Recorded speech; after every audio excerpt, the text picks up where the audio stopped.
Mas aqui ó, caixa de livreto, programa de apoio evangelístico, Instagram, Facebook, todo mundo seguindo, recomendo. Pneu Dourado, YouTube, se inscreve lá.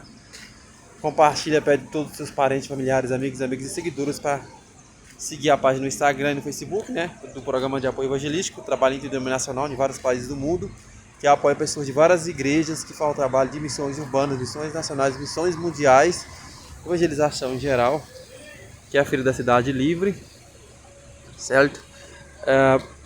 Por que eu posto foto e vídeo nas minhas redes sociais? Porque a partir do momento que você recebe doações de material de evangelismo, você tem que dar satisfação para as pessoas do trabalho que está sendo feito, porque você está recebendo doação.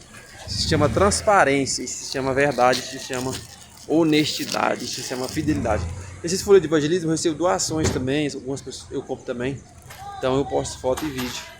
Tá? Por isso que a gente posta. Se fosse do meu bolso não precisava, mas como eu recebo doações, tem que dar satisfação.